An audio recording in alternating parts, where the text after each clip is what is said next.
Bharat Canada विवाद में पाकिस्तान हो हल्ला मचा रहा है, आतंकवाद पर भारत को ज्ञान दे रहा है, लेकिन ग्लोबल टेररिस्ट का अड्डा बना पाकिस्तान के हुक्मरानों को अपना घर नहीं सूझता है।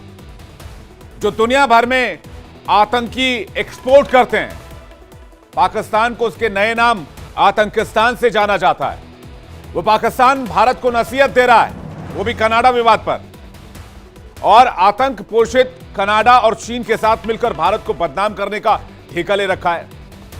जब से कनाडा के पीएम ने आतंकी निर्जर के समर्थन में बयानबाजी कर दी है, तब से पाकिस्तान अंतर्राष्ट्रीय मंचों पर जा जाकर भारत के खिलाफ जहर उगलने का काम कर रहा है, जबकि कनाडा में ही इस मुद्दे पर तोड़फाड़ है। सरकार एक तरफ है तो विपक्ष दूसरी तरफ है। सरकार कुछ कह रही है, विपक्षी दल भारत के सपोर्ट में खड़े हो गए और वो अपनी सरकार से ही पूछ रहे हैं कि आखिर जो आरोप भारत के खिलाफ ट्रूडो ने लगाए हैं, उसके सबूत कहां हैं? किस बेसिस पर ये आरोप हिंदुस्तान पर आपने लगाए हैं? हमारे हिंदुस्तान के साथ पुराने रिश्ते हैं, कनाडा में हिंदुओं का बड़ा योगदान है, और इन मुद्दों को लेकर पाकिस्तान परेशान है। वो हिंदी में बहुत मशहूर कहावत है, बेगानी शादी में अब्दुल्ला दीवाना, वही हाल पाकिस्तान का है। आज इसी मुद्दे पर सबका हिसाब होगा और हम सवाल पूछेंगे। क्या सवाल पूछने वाले हैं, आइए जानते हैं जल्दी से। आतंकिस्तान को फरमान, हिंदुस्तान के खिलाफ प्रोपेगेंडा अभियान। सवाल यह भी होगा, भारत का आतंक पर प्रहार, दहशतगर्द बन गए एक दूसरे के यार। सवाल यह भी, भारत कनाडा विवाद में जिन्नालैंड क्यों दीवाना?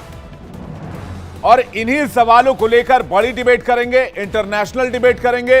पाकिस्तान से मेहमान जुड़ने वाले हैं, हिंदुस्तान से मेहमान हमारे साथ जुड़ने वाले हैं। डिबेट को आगे बढ़ाएं, लेकिन उससे पहले एक रिपोर्ट आपको दिखाते हैं।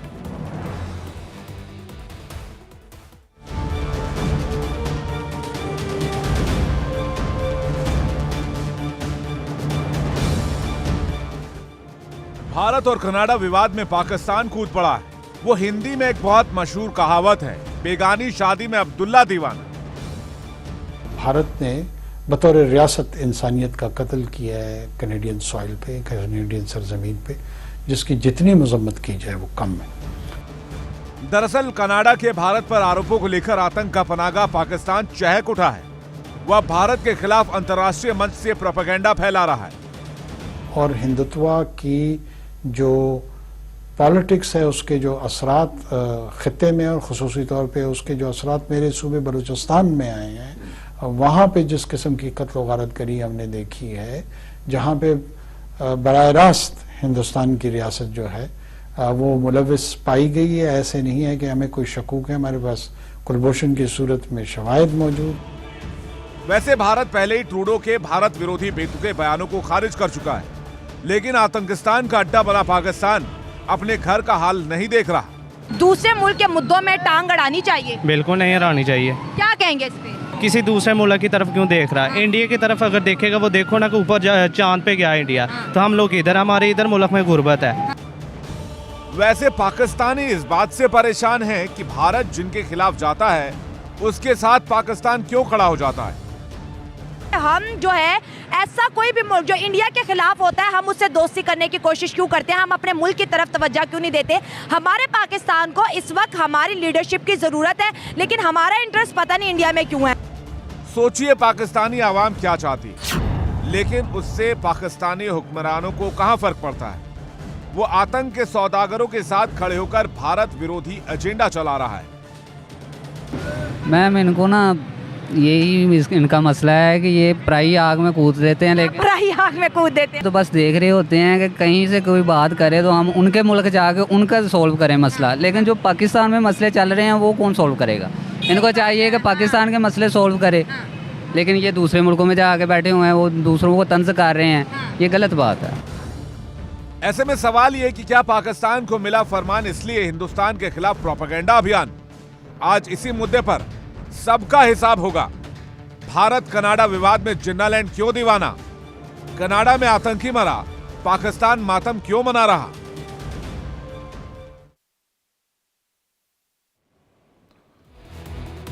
कनाडा के हां में हां मिलाकर पाकिस्तान खुद को बहुत बड़ा हीरो समझ रहा है, लेकिन आतंक का सबसे बड़ा अड्डा पाकिस्तान दुनिया के सामने कब का बेनकाब हो चुका है। बारी कनाडा की है, जिसका नकाब नोचना बहुत जरूरी है, उसके चेहरे से नकाब हटाना बहुत जरूरी है। क्योंकि इन दोनों देशों में एक चीज कॉमन है, वो ये कि ये आतंकियों को शरण देते हैं। कनाडा खालिस्तानी समर्थक आतंकियों का अड्डा है, तो पाकिस्तान ग्लोबल टेररिस्ट का अड्डा, सबसे बड़ा अड्डा है। कनाडा से खालिस्तान का एजेंडा चलाया जाता है, तो पाकिस्तान से जिहादी आतंक का जो सामान है वो परोसा जाता है। आतंकी एक्सपोर्ट किए जाते हैं, सीमा पार से आतंकी घुसपैठ कराए जाते हैं। खालिस्तानी भारत में पंजाब तोड़ने की बात करते हैं, तो पाकिस्तानी आतंकी कश्मीर की आजादी चाहते हैं। और कनाडा और पाकिस्तान मिलकर K2 का प्रोजेक्ट चला रहे हैं, जिसकी वजह से अब ये दोनों मुल्क भारत के निशाने पर हैं। और इस पर डिबेट करने के लिए मेहमानों का एक बड़ा पैनल हमारे साथ जुड़ा हुआ है। दीपक वोरा, पूर्व राजनयिक, हमारे साथ जुड़ गए हैं। Major general retired KK Sinha, रक्षा विशेषज्ञ, हमारे साथ जुड़ गए हैं। कैस मंसूर हमारे साथ जुड़ गए हैं, पाकिस्तान राजनीतिक विश्लेषक हैं। और कर्नल शिवदान सिंह हमारे साथ जुड़ गए हैं, रिटायर्ड रक्षा विशेषज्ञ हैं। हुमायूं चट्टा हमारे साथ जुड़ गए हैं, पाकिस्तान के राजनीतिक विश्लेषक हैं। सज्जाद अली हमारे साथ जुड़ गए हैं, पाकिस्तान के पत्रकार हैं। आप सभी का बहुत बहुत स्वागत है। मैं सबसे पहले KK सिन्हा साहब को और दीपक वोरा साहब को देख पा रहा हूं, कर्नल शिवदान सिंह को भी देख पा रहा हूं। दीपक वोरा जी, अब मैं आपसे शुरू करता हूं। चूंकि आप राजनयिक रहे हैं, आप डिप्लोमेट रहे हैं और आप अलग अलग देशों के रिश्तों के हिसाब से आपने चीजें बनती बिगड़ती देखी हैं। दीपक वोरा जी, मेरा सीधा सवाल है, जब दो अमीर मुल्क बात कर रहे हो, जब दो अमीर मुल्कों में बातचीत चल रही हो किसी मुद्दे को लेकर, किसी मसले को लेकर, तो क्या बीच में पाकिस्तान जैसे गरीब मुल्क का आना ठीक बात है? हमारे को सर बहुत अच्छा लगता है, आपसे बहुत कुछ सीखने को मिलता है। मैं देख रहा हूँ जनरल सिन्हा साहब भी आपके साथ पैनल पे हैं, इनसे बहुत मैं सीखता हूँ, इनकी जानकारी मुझसे कहीं ज्यादा है, और बाकी जो आपके विशेषज्ञ हैं। अच्छा, मैं गंजा नहीं हूँ, मैं अभी गुरु भाई होके आया हूँ, तो मैंने अपने पाल अर्पित किए भगवान श्री कृष्ण के चरणों में। जी, आपने जो प्रश्न पूछा है कि पाकिस्तान को क्या तकलीफ है, सर मैं इसका जवाब बड़ा सीधा देता हूं। उनकी फौज भारत के बारे में क्या कहती है? Are eternal enemy. मर जाएंगे लेकिन भारत को हम तंग करते जाएंगे, ये इसके अतिरिक्त इनका कोई व्यक्तित्व नहीं है। अब जो उनकी इकोनॉमिक्स है सर, मैं डेवलपमेंट इकोनॉमिस्ट हूं, तो उसको हम जो पाकिस्तान में पढ़ते हैं हम उसको कहते हैं बुद्धूनॉमिक्स। अब वो कहते हैं कि 6.5 ट्रिलियन डॉलर के हमारे एसेट्स हैं, हम तो दुनिया का सबसे अमीर देश बन जाएंगे, ये हो जाएगा, वो हो जाएगा। जब इनके प्रधानमंत्री पावर में होते हैं गाली देते हैं, जैसे ही चले जाते हैं भारत की तारीफ करने लगते हैं। पाकिस्तान की समस्या है आइडेंटिटी क्राइसिस, क्षमा कीजिए, आइडेंटिटी क्राइसिस। आप चाहते क्या हैं सर? एलिस इन वंडरलैंड आपने बचपन में जरूर पढ़ी होगी, मैंने भी पढ़ी, अभी फिर पढ़ता हूँ।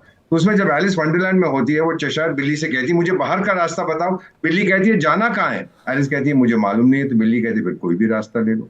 आपकी आइडेंटिटी क्या है, आप चाहते क्या है, ये इनको मालूम नहीं। जिस दिन पता लग गया इनको कि हमारा भविष्य ये है, हमारा भविष्य भारत से अलग भी है, अभी तक तो सिर्फ इंडिया को तंग करो तंग करो तंग करो, ये कहावत है। और फिर जो कश्मीर की बात है सर, वो इनकी ताकत बढ़ाता नहीं है, कश्मीर का मुद्दा इनकी ताकत चूस लेता है। इनके कानों में आवाज बनती रहती है कश्मीर कश्मीर कश्मीर। क्या फायदा है सब कुछ का? आप अपने लोगों की तरफ देखिए, पैसे नहीं है आपके पास, बेरोजगारी बढ़ती जा रही है। अब सलमान रश्दी जो मेरे मित्र हैं, उनसे किसी ने पूछा था what do you think of Pakistan, अंग्रेजी में बोला पाकिस्तान सक्स।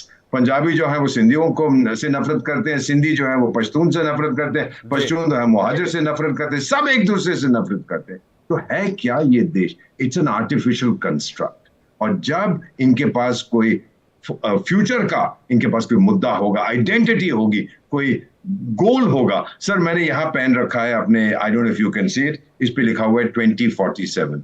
ये हमारा गोल है सर, ये हमारा उद्देश्य है कि हम विकसित देश बनेंगे बाय 2047। मैं जीवित नहीं रहूंगा। बिल्कुल हमारा इंटरेस्ट इन सब चीजों में नहीं है। बिल्कुल हमारा इंटरेस्ट जो है वो आर्थिक मसलों में, आर्थिक महाशक्ति बनने में है, और पूरी दुनिया को एक तरह से लीड करने को लेकर हमारा मकसद है। KK सिन्हा जी भी हमारे साथ जुड़े हुए हैं। KK सिन्हा जी, क्या पाकिस्तान एक ख्वाब तो नहीं देख रहा है कि वो K2 वाला जो प्रोग्राम है वो एक बार फिर से शुरू कर देगा, और K2 प्रोग्राम से भारत को परेशान करने में उसको फिर से दुनिया भर का सपोर्ट मिल जाएगा, खासकर कनाडा का, और उसके कनाडा के सपोर्ट से भारत को थोड़ा बहुत परेशान कर पाएगा? विवेक जी जय हिंद। देखिए विवेक साहब, आपने कहा कि क्या पाकिस्तान सपने, वो तो दिन में भी वो चांद सितारों की सपने देखता है। दाल भात में एक मुसलचंद कहते हैं कि दाल भात के बीच में एक मुसलचंद निकलते हैं, तो पाकिस्तान की वो हालत आज हो गई है।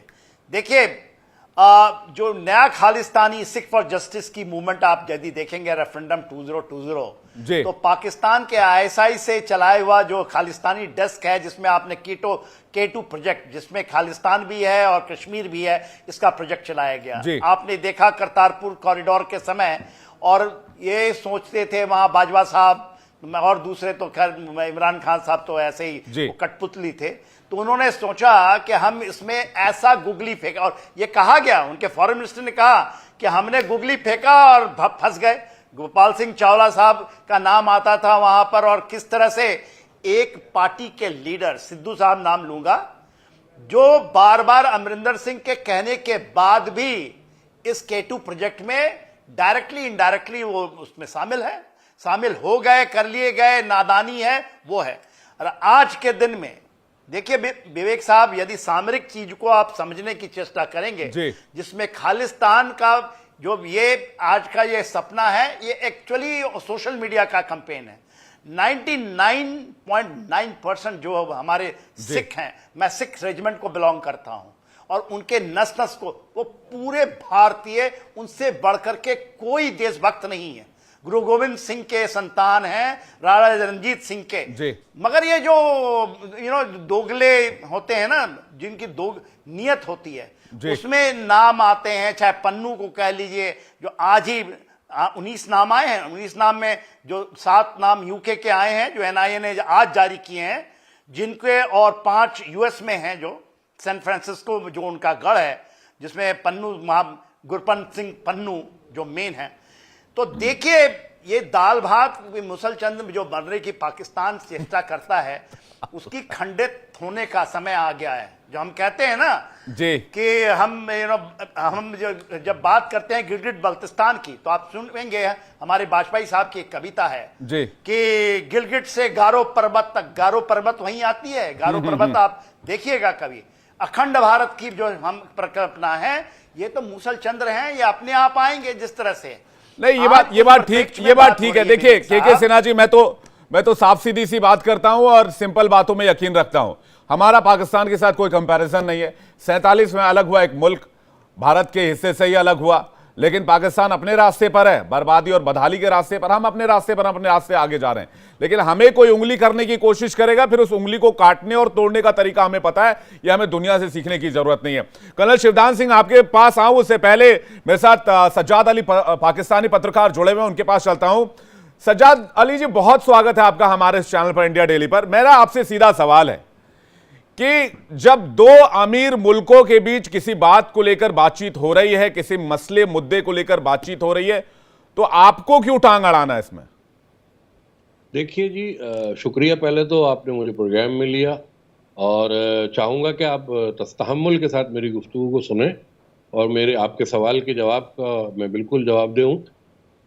जब भी पाकिस्तान को लेके आप फिल्में बनाते हैं, आप रोजाना प्रोग्राम करते हैं, आपका मीडिया कोई ना कोई टॉक शो कर रहा होता है पाकिस्तान को लेके, इतना सा पाकिस्तान आपकी आंख में खटक रहा है, इतना बड़ा इशू आपने कनाडा में कर दिया, आपकी लिस्ट के अंदर था, आपकी टेररिस्ट लिस्ट में वो बंदा था जिसको आप लोगों ने रा के जरिए मरवाया। कनाडा के वजीर आजम का स्टेटमेंट है। अगर पाकिस्तान इस पे वावेला कर रहा है तो आप लोगों को क्यों प्रॉब्लम है? आप हमें छानते रहते रोजाना, हम तो आपको नहीं तकलीफ देते, हम तो आपको नहीं कहते कि आपका मीडिया क्यों जो है वो पाकिस्तान के ऊपर आवाजें उठाता रहता है। सज्जाद जी एक बात बताइए जी, सज्जाद जी एक बात बताइए, जब ओसामा बिन लादेन को मारा गया था, तब आपकी जुबान में फेविकॉल किसने डाल दिया था? उसको सिल किसने दिया था? आप उस समय भी बोल सकते थे, लेकिन अमेरिका के खिलाफ बोलने की पाकिस्तान की औकात नहीं है। नहीं जी, आपको शायद अंदाजा नहीं है कि पाकिस्तान के अवाम जो है, मैं हुकूमतों की बाद में बात करूंगा, पाकिस्तान की अवाम इंतहाई निडर और बेबाक अवाम है। ये याद रखिएगा कि अमेरिका अगर गलत करता है, फ्रांस गलत करता है, तो पाकिस्तान की अवाम बिल्कुल मुंह तोड़ जवाब देते हैं और मुंह तोड़ जवाब देने का हक अमेरिका को क्या मुंह तोड़ जवाब दिया था जब ओसामा बिन लादेन को क्वेटा में मार दिया था, पाकिस्तान के क्वेटा में घुस के? जरा दर्शकों, मैं देखिए, मुझे नहीं पता है, मैंने बहुत पढ़ाई लिखाई करी, लेकिन इस बारे में मुझे कोई जानकारी नहीं मिली। हो सकता है पाकिस्तान में कोई खबर छपी होगी, आपने अमेरिका को मुंह तोड़ जवाब दिया होगा, तो जरा 2 लाइन दर्शकों को बता दीजिएगा। तो एबटाबाद में ये हाँ, एबटाबाद में, माफ कीजिएगा, हाँ, इंटरनेशनल लेवल पे अगर ओसामा बिन लादेन को दहशतगर्द समझा जाता था, ठीक है, हम भी कहीं कार्रवाई कर सकते हैं, आप भी कर सकते हैं, लेकिन आपने तो किसी के मुल्क में जाके अपने ही बंदे को दे मारा। अरे तो कौन सा काम कर, एबटाबाद कौन सा अमेरिका में आ रहा है सर? वो हमारा आदमी नहीं था, उसामा बिन लादेन हमारा आदमी नहीं था। अच्छा, तो फिर पाकिस्तान में क्यों रखा हुआ था उसको? मेहमान था भाई साहब। ऐसे तो हमारे पास हाफिज सईद भी, आपको उनकी आग लगी हुई है, दाऊद इब्राहिम है उनकी आग लगी हुई है, ये क्या कर सकते हैं? हाँ, तो सारे, मैं तो कह ही रहा हूँ, वो सारे आतंकी आपने रख रखे हैं, दे दीजिए भारत को। भारत लंबे समय से मांग रहा है, आप देते ही नहीं है।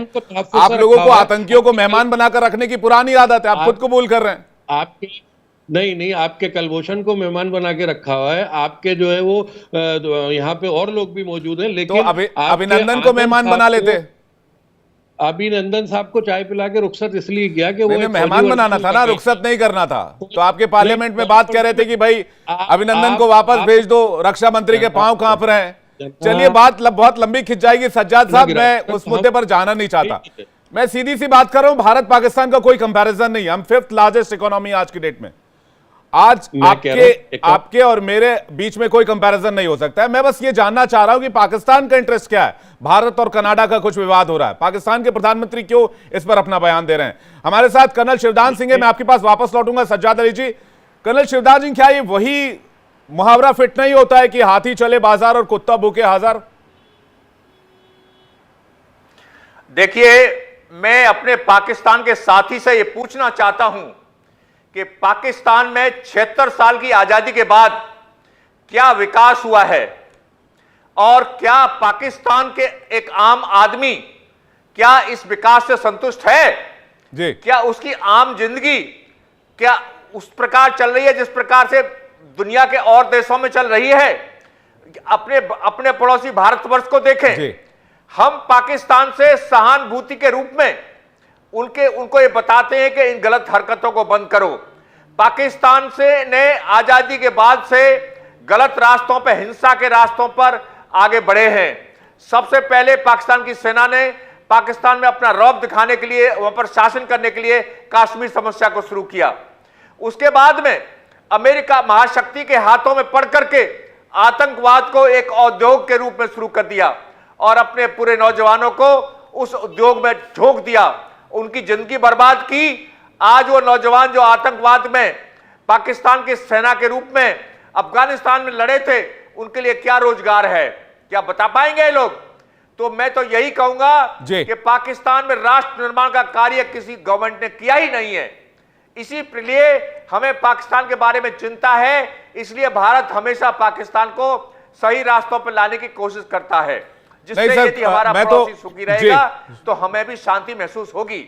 जी कर्नल शिवदान, हमने तो उम्मीद ही छोड़ दी कि पाकिस्तान सही रास्ते पर आएगा। कैस मंसूर हमारे साथ पाकिस्तान राजनीतिक विश्लेषक के तौर पर जुड़े हुए हैं। मंसूर साहब, मेरा सीधा सवाल है, पाकिस्तान की आवाम को अभी हम थोड़ी देर पहले सुन रहे थे, वो कह रहे थे कि दूसरे की फटे में टांग क्यों अड़ाना है। अपनी राजनीति देखिए, अपने आवाम को देखिए, अपनी आर्थिक नीतियों को देखिए, अपनी विकास की नीतियों को देखिए, अपनी विदेश नीतियों को देखिए। जब पाकिस्तान की आवाम वहां के हुक्मरानों से अपील कर रही है, तो हुक्मरान क्यों बार बार भारत के मुद्दे पर आ जाते हैं? बिस्मिल्लाहिर्रहमानिर्रहीम, ला इलाहा इल्लल्लाह मुहम्मद रसूलुल्लाह। आप हमारे मुल्क की फिक्र ना करें, हमारी आवाम की फिक्र ना करें। They are in a safe hand. हमारी फौज है, जैसे आपको भी पता चला होगा कि हमारी पीएफ ने किस मुल्क के किस त्यारे को गिरा दिया था, तो आप उसकी फिक्र ना करें, आप सिर्फ अपनी फिक्र करें।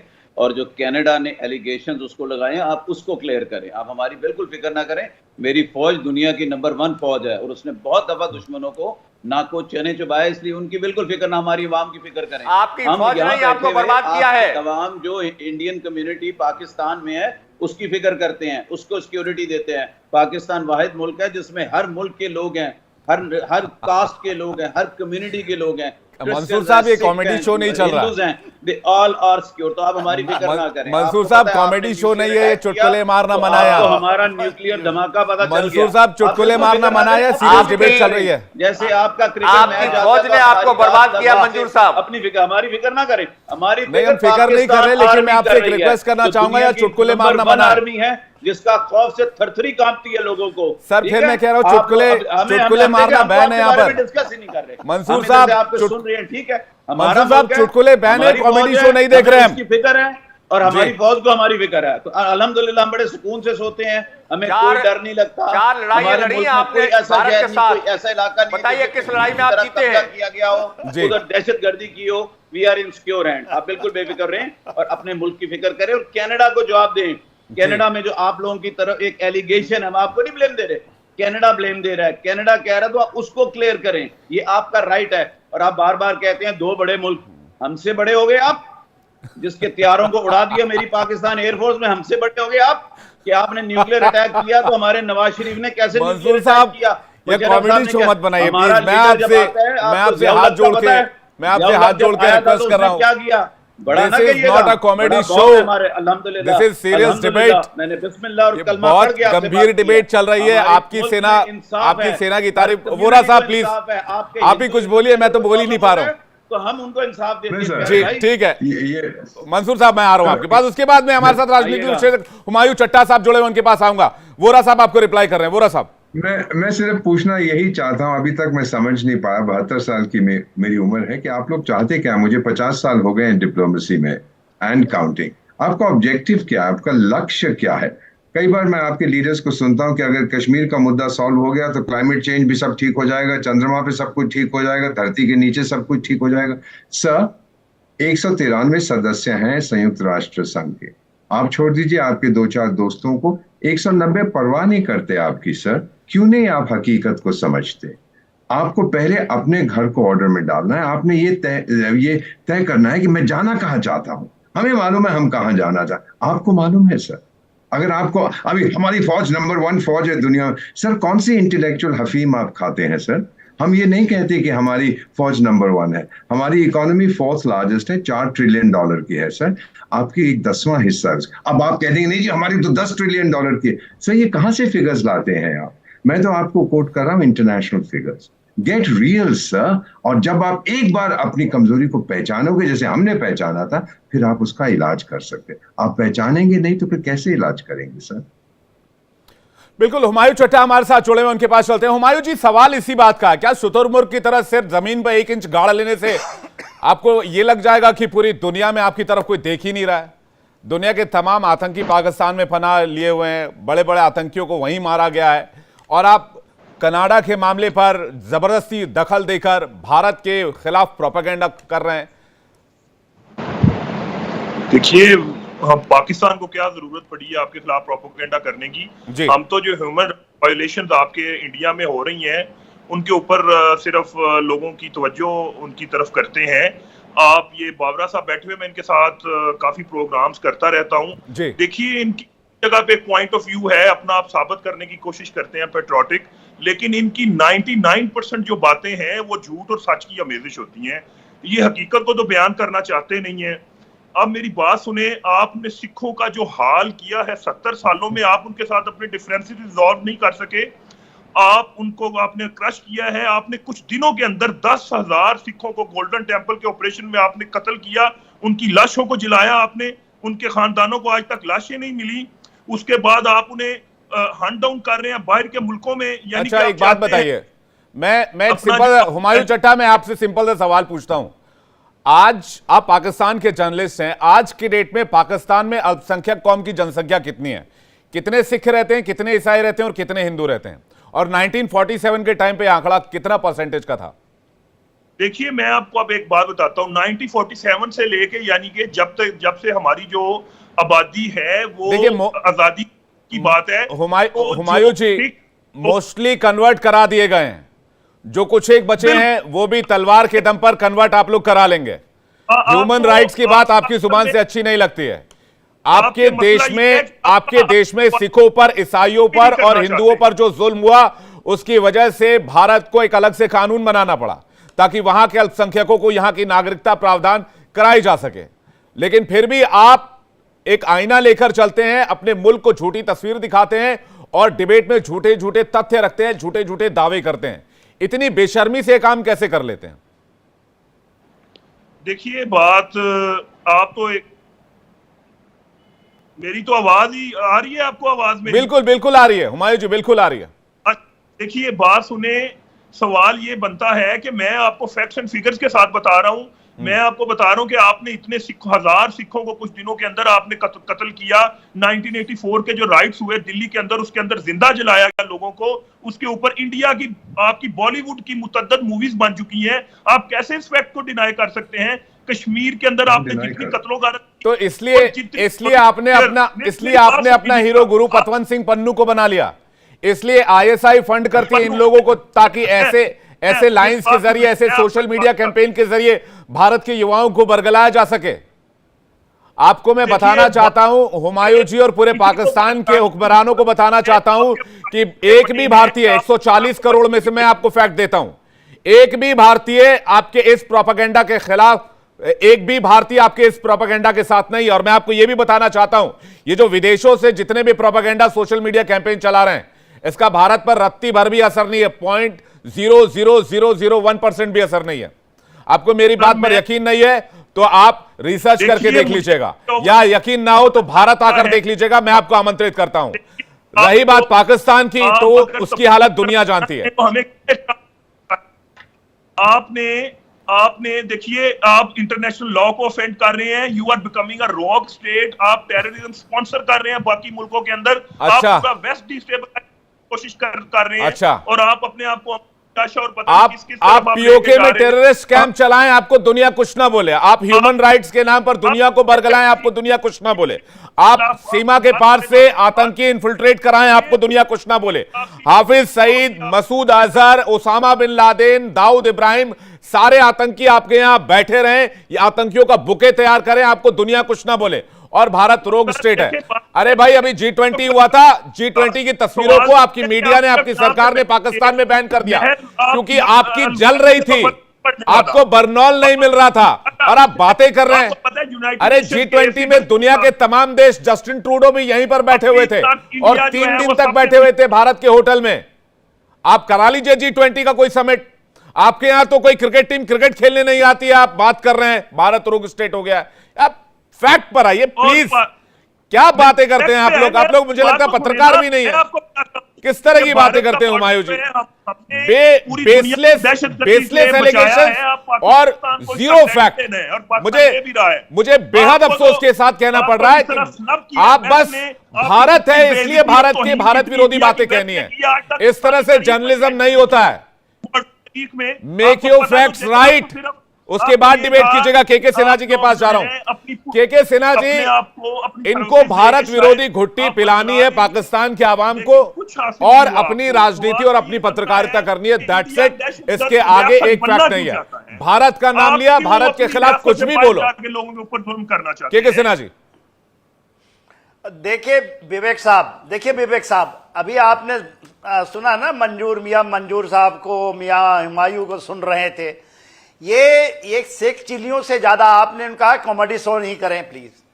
आपने ये कहा कॉमेडी शेख चिल्ली जो तरीके से करते हैं। देखिए, जो खालिस्तानी डेस्क का एसआई का, उसको ये चलाने वाला जो उसका सातराना है, वो लेफ्टिनेंट कर्नल चौधरी, जो जिनको ये चौधरी साहब कहते हैं, उनके पेरोल पे ये शायद घूम रहे होंगे, इसलिए वो एजेंडा चलाते हैं। आज इनको ये जलन लग रही है कि आप छोड़ दीजिए कनाडा तो मान लीजिए हम एक किनारे रख देते हैं। ये हरदीप सिंह जो निज्जर है, ये उसी का इंस्टीट्यूट है। ये पाकिस्तान के अंदर में लगातार ऑपरेट करता रहा। गोपाल सिंह, जिनको सामरिक चीजें ज्ञान है, मैं आपको ये बता रहा हूं। ये गोपाल सिंह चावला की नाम सुना होगा आपने, रेफरेंडम 2020 में जो बाजवा के साथ दिखाई दिया था, जहां सिद्धू साहब दिख रहे थे, उसी में जो निज्जर है, इनको इन्होंने प्लांट किया था दुबई के थ्रू। किस तरह से हमारे यहां पर भी उन्होंने एक्सप्लोजन की थी पंजाब के अंदर में। और जब इसको एक गुरुद्वारा वहां है, गुरुद्वारा कनाडा में, उसका चीफ बनाने की लड़ाई, और वो एलिमिनेशन हुआ है वहां पर, क्योंकि वहां पर सरगना बनने की उनकी लड़ाई चल रही है। मगर बात इनको ये नहीं जटती, क्योंकि पाकिस्तान क्यों तिलमिलाया है? इनका जो मेन एसेट है, ये एसेट्स कहते हैं, इनको अपना एसेट्स मानते हैं, जिसमें इन्होंने लगाया है पैसा, जिनको वो सारे धीरे धीरे करके वही मारे जा रहे हैं। यदि मैं तो सुक्खा का भी नाम नहीं ले रहा हूं, वो भी एलिमिनेशन हुआ ना।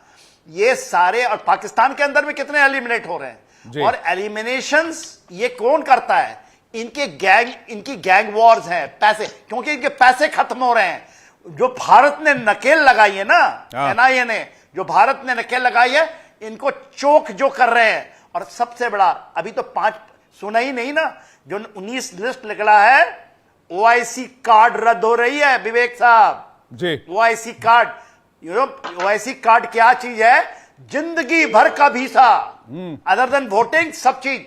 उनके घरों को जब्त किया जाएगा, उनकी प्रॉपर्टी जब्त तो कार्रवाई शुरू हो गई। लेकिन जो तो चोप वाली बात आपकी है, सज्जाद जी के वो- पास जा रहा हूं, सिन्हा जी मैं आ रहा हूं, शिवदान जी इसके बाद आपके पास आ रहा हूं। सज्जाद बहुत देर से वेट कर रहे हैं। एक सेकंड जी जी सिन्हा जी, बोलिए लूंगा। इन्होंने बड़े मंजूर साहब बड़ा कसीदा गा रहे थे, नंबर 1।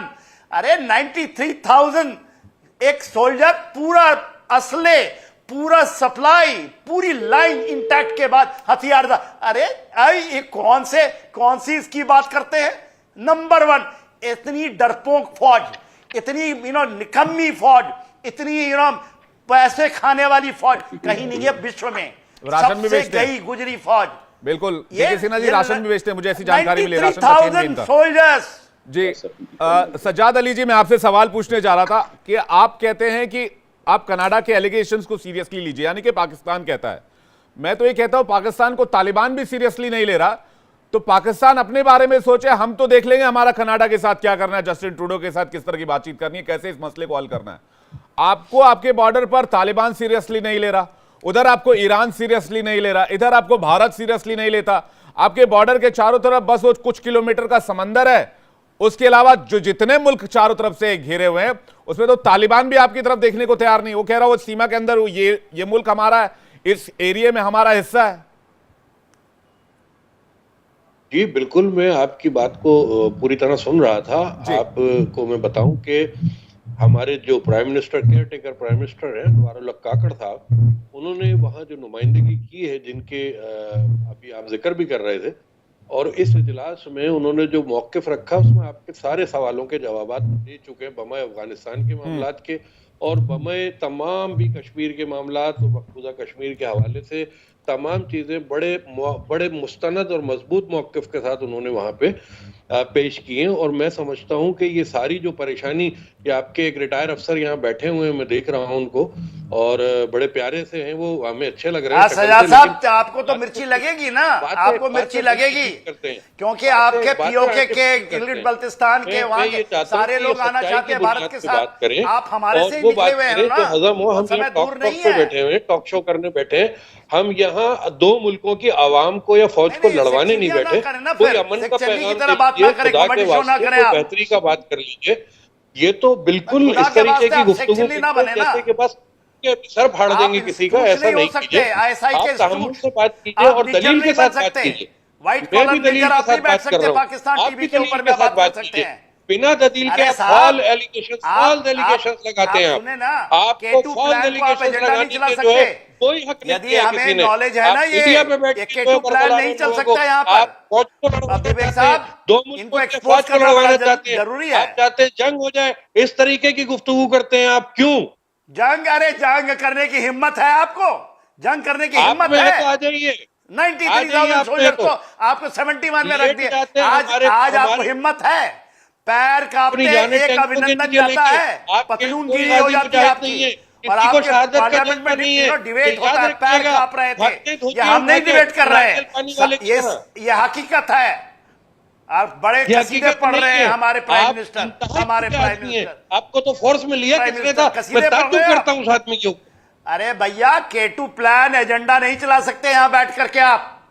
यदि मैं डिबेट पे बैठा हूं, केटू 4 चला लीजिए, आप कोई और एजेंडा चला लीजिए। अरे केटू के लिए बैठे हैं यहाँ पे। आपने चलाने की चेष्टा की थी 2019 में। आप ग्लेशियर पे लेके दे लीजिए, पहले अपने कहां गया वो, कहां छिप गया? अभी ग्लेशियर पे क्यों फिसल के गिर जाते हैं आप लोग? यार साहब, तथ्यों पे बात कीजिए, ये नहीं कि आपके एक मियां साहब कहते हैं, मंजूर साहब, कि बड़ी दिलेर फौज, आप इकोनॉमी की बात कर रहे हैं। अच्छा, ये सज्जाद अली कह रहे हैं तथ्यों पर बात करने के लिए, ठीक है। आइए, भारत से निकले हैं, भारत में मिल जाइए आप लोग। 1 मिनट दे दीजिए। अच्छा, सज्जाद अली कह रहे हैं तथ्यों पर बात करने के लिए, ठीक है। मैं कर्नल शिवदान जी के पास जा रहा हूं, उसके बाद मैं बाकी मेहमानों के पास रुख करूंगा। कर्नल शिवदान, आखिरकार पाकिस्तान की परेशानी क्या है, क्या दिक्कत है इनको? देखिए, पाकिस्तान की परेशानी यह है, जैसा मैं पहले ही कहा है, कि वहां की सेना पाकिस्तान पर रूल करना चाहती है और वो आतंकवाद को अलाइव रखना। उनके इन्हीं हरकतों के कारण पाकिस्तान 2 हिस्सों में बटा बांग्लादेश बना, और बांग्लादेश के निर्माण के लिए ये हमेशा भारत को उसकी बुराई देते रहते हैं, भारत के कारण बांग्लादेश बना है, जबकि इनकी अपनी करनी थी जिसके कारण बांग्लादेश का निर्माण हुआ है। और बांग्लादेश के निर्माण का इनकी सेना ने जो वहां पर आतंक मचाया था, जिसकी वजह से बांग्लादेश के, आप बताइए, शेख मुजीबुर रहमान साहब को जब उनको मेजोरिटी मिली थी तो प्रधानमंत्री क्यों नहीं बनाया इन लोगों ने? क्योंकि वहां की पंजाबी कम्युनिटी, वहां की सेना केवल वेस्ट पाकिस्तान का शासन चाहती थी पूरे पाकिस्तान पर, और वही मेंटलिटी इनकी अभी तक चल रही है। इस निर्माण के लिए ये भारत को जिम्मेदार समझ के भारत के विरुद्ध परोक्ष युद्ध चला रहे हैं आतंकवाद के रूप में, प्रॉक्सी वॉर। उसके लिए हमारे पंजाब, वहां का हर व्यक्ति राष्ट्रवाद की भावना से भरा हुआ है, उनको बरगलाते हैं। उनके कुछ रॉन्ग एलिमेंट्स जो गैंगस्टर हैं, जो हथियारों की स्मगलिंग करते हैं, जो ड्रग्स की स्मगलिंग करते हैं, उनको ये खालिस्तानी बना करके भारत में ऑपरेट कराते हैं। उन्हीं को इन्होंने कनाडा में शरण दी हुई है। ये विश्व में हर एक को पता है कि पाकिस्तान की आईएसआई कनाडा में ऑपरेट करने वाले खालिस्तानियों को फंडिंग कर रही थी। ठीक है, इसलिए ये मंसूर साहब हमारे साथ जुड़े हुए, काफी सीरियसली आपको सुन रहे हैं। मेरा मंसूर साहब से सवाल यह है, मंसूर साहब कहां इन चक्करों में आप पड़े हुए हो? आप समझ रहे हो कि मेरी बात में क्या कहना चाह रहा हूं। आप गधे एक्सपोर्ट करते हो, हम एप्पल आईफोन एक्सपोर्ट करते हैं। आपके पास आपकी जो जीडीपी है वो 42 रैंक की है, हमारी 5th रैंक की है। तो आप अपने मुल्क के विकास पर ध्यान दीजिए, भारत को उसके हाल पर छोड़ दीजिए। आप अपनी चीजों को देखिए। आज भारत की जो जीडीपी है वो 3.75 ट्रिलियन डॉलर की है। इसमें जीरो लगाने बैठेंगे तो पूरी रात गुजर जाएगी, जीरो नहीं लगा पाएंगे। पाकिस्तान की जीडीपी जो है वो 341.5 अरब डॉलर की है। इस पे जीरो तो मैं ही लगा दूं, बैठे बैठे लगा दूं, कितने लगेंगे वो बता दूंगा आपको। तो सर आप देखिए कैसे क्या हो सकता है, पाकिस्तान का भला कैसे होगा, वहां की आवाम का भला कैसे होगा। काफी लोग वहां पर रहते हैं। भारत को छोड़ दीजिए जी। बिस्मिल्लाहिर्रहमानिर्रहीम, ला इलाहा इल्लल्लाह मुहम्मद रसूलुल्लाह। वो हमारी कहावत है, चोर की दाढ़ी में तिनका। तो इतनी परेशानी किस चीज की? अगर नहीं किया हुआ, इतना डर क्यों है पाकिस्तान का? हर वक्त पाकिस्तान पाकिस्तान, इतनी फिक्र क्यों है? अगर नहीं, कोई फिक्र नहीं है, बहुत आगे है। आपने हमारे मसले में टांग अड़ाया तो हमने सोचा कि डिबेट इस पर करनी चाहिए। कर दिया आप लोगों ने, कनाडा कनाडा कनाडा, इतनी फिक्र क्यों हुई पड़ी है? एक पूरा प्रोग्राम, आप तो बहुत बड़ी सुपर पावर अपने आप को कह रहे हो। सर आपके प्रधानमंत्री जिक्र कर रहे थे, हमारे प्रधानमंत्री ने तो 5 साल में एक बार पाकिस्तान का। मंसूर साहब, डरते तो डर क्यों रहे हो? मंसूर साहब लेते हो, हमसे डिस्कस करते हो कनाडा के ऊपर। मंसूर साहब, आपके प्रधानमंत्री ने जिक्र किया तुम, और उसके बावजूद एक खौफ, आपके किस चीज का खौफ है? इतनी जीडीपी आई, आईफोन तुम बनाते आपके प्रधानमंत्री ने जिक्र किया तो हमें ये शो करना पड़ा। हमारे प्रधानमंत्री तो 7 साल में एक बार पाकिस्तान का नाम तक नहीं लिया। आपका बड़ी बेइज्जती होती है आप लोगों की वजह से, मुझे ऐसा के गुडविल गेस्चर में भेज भी दिया। डरना हक भी है। देखें, हमारा आपकी इंडियन लोगों से किसी से कोई ना लेना ना देना है। आपको हमारी बहुत फिक्र रहती। मैंने कहा मत करो फिक्र, हमारी फिक्र करने वाले बहुत हैं, और जो हमारी फिक्र करते हैं उसको आप भी बुलाते हो। क्या सऊदीया आपको हमारी बेसिस पे बुलाता है? किस बेसिस पे बुलाता है? वो हमारी मुस्लिम कंट्रीज बहुत आपको सपोर्ट करती हैं। आप इतना ऊपर उठ ही नहीं सकते हमारी मुस्लिम कंट्रीज के बगैर। आपका मुल्क और है कहां पे? इंडिया के अलावा और है कहां पे? अपनी फिक्र करो, अपना घर चलाओ, उसके ऊपर खुश हो। अब आप अगर एक मर्सिडीज खरीदते हो और साथ वाला ऑडी लेता है तो उसकी फिक्र ना करो, अपनी मर्सिडीज को मेंटेन करो। हमारी फिक्र करने वाली हमारी फौज है, चोर की दाढ़ी में तिनका। अपने आप को मंसूर जी, आप अपना खून क्यों जला रहे हैं? आप अपना बीपी क्यों हाई कर रहे हैं? तो अपने आप को क्लियर ना करो इतने बड़े बड़े प्रोग्राम्स करके। बिल्कुल ठीक है, मंसूर जी बहुत काम करती है हमारे मुल्क में, लेकिन हमारे मंसूर भाई सुन तो लीजिए, वो है जो कंट्रोल करती है हमारी आर्मी। ठीक है मंसूर भाई सुन तो लीजिए मैं क्या कह रहा हूँ। ना हमारा है, अपनी फिक्र करें आप। अरे मैं आपको भाई कह रहा हूँ, सुन तो लीजिए मैं क्या कह रहा हूँ। हाँ, सुन ही तो रहे हैं 45 मिनट से। और क्या एक एप्पल आईफोन की, बोले नहीं अब। एक एप्पल आईफोन जो भारत में बना हुआ है उसकी कीमत 9 लाख रुपए पाकिस्तान में इस वक्त। आप कहां भारत से कंपैरिजन में लगे हुए? आपके प्रधानमंत्री भारत के बारे में बयान करते हैं तो हमें डिबेट करना पड़ता है। खरीद सकता है तुम्हें? अरे भाई हमारे पास आईफोन है, मैं खरीद सकता हूं, मेरा पाकिस्तानी खरीद सकता है। हमारे पैसे की रोटेशन है। हमारे 1 लाख का मिल रहा है। इतनी गुर्बत है आप लोगों को होनी चाहिए जो कश्मीर हमारे यहाँ 1 लाख रुपए का मिल रहा है। हमें फिक्र नहीं है, हमारे पास पैसा है, हमारी गवर्नमेंट हमारी सपोर्ट करती है। मंसूर भाई, हमारे यहाँ लाख रुपए का आईफोन मिलता है, भिजवा दूं क्या? भिजवा देना भाई, अब जुबान पे रहना। बिल्कुल भिजवा देंगे, रहना। लेकिन आप वादा कीजिए कि आप तथ्यों पर बातचीत करेंगे, आप फैक्ट्स पे बातचीत करेंगे।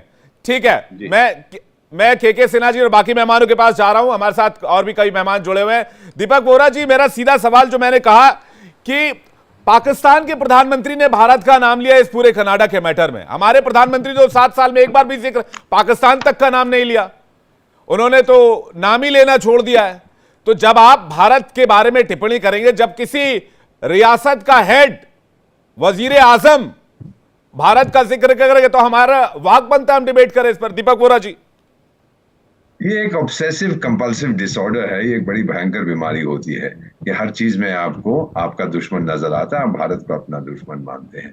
अब आप जानते हैं कि आरोप जो लगाया था कि किसी खालिस्तानी का कत्ल हो गया था कनाडा में, तो उसमें भारत का हाथ था, ये आरोप लगाया था वहां के प्रधानमंत्री ने। सर, इसका जवाब किसने दिया?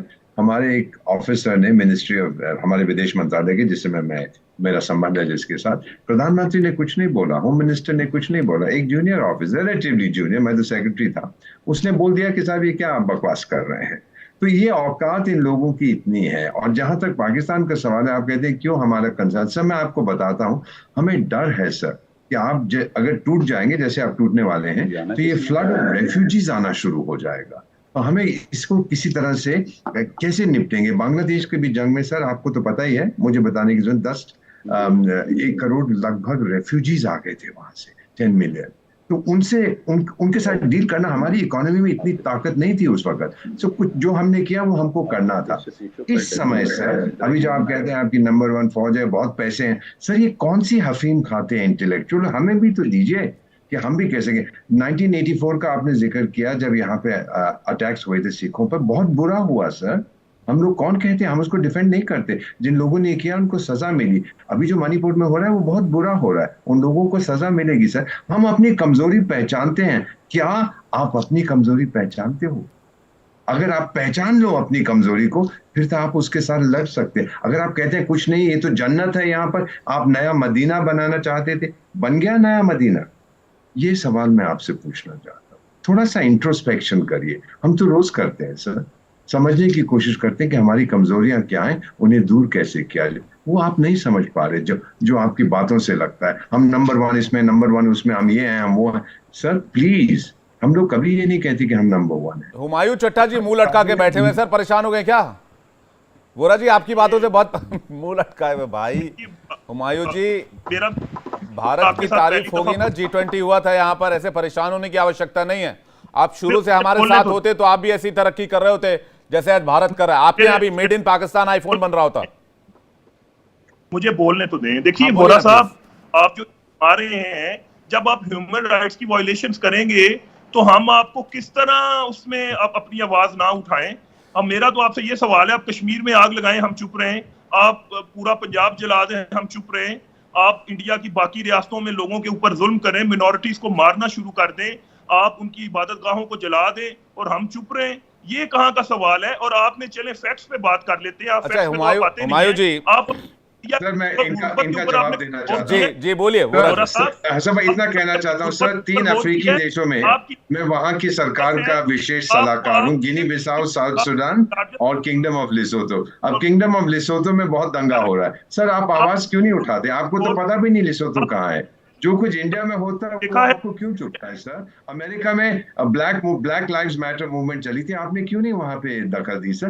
कनाडा में जो हो रहा है, दुनिया के कई देशों में दंगा हो रहा है, वेस्ट अफ्रीका में आप देख रहे हैं, वहां पे क्यों नहीं आपको आग लगती सर? जब हमारे पास कुछ होता है तो क्यों चुपता है? चीनी मुसलमानों पर जुल्म हो रहा है सर, चीनी मुसलमानों पर, उस पर कुछ नहीं बोलते हैं क्योंकि चीन से पैसे आते हैं। मीडिया चैनल जो है वो पाकिस्तान के बारे में गुफ्तगू करते हैं।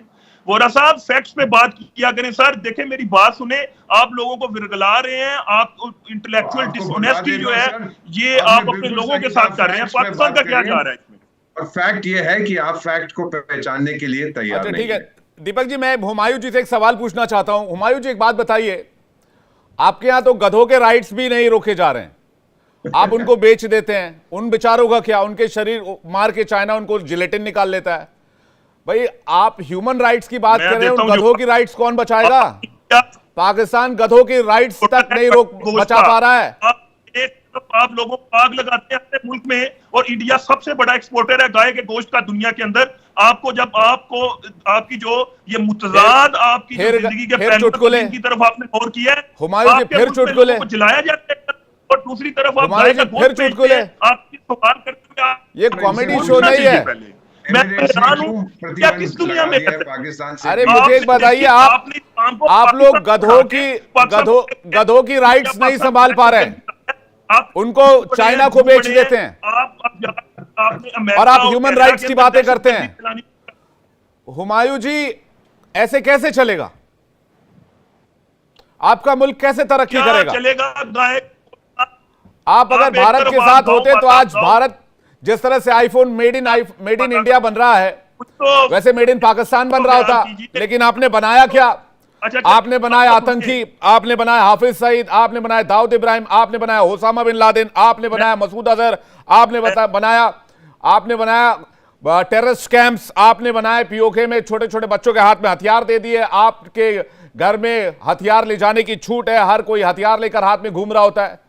क्या हासिल हुआ इससे? और आज भी वही हम तो इंडिया के अंदर तो बस आपको ये कहना चाहते हैं कि अगर आप सही रास्ते पर होते तो आपकी आवाम भी खुश होती और आप लोग भी खुशहाल होते।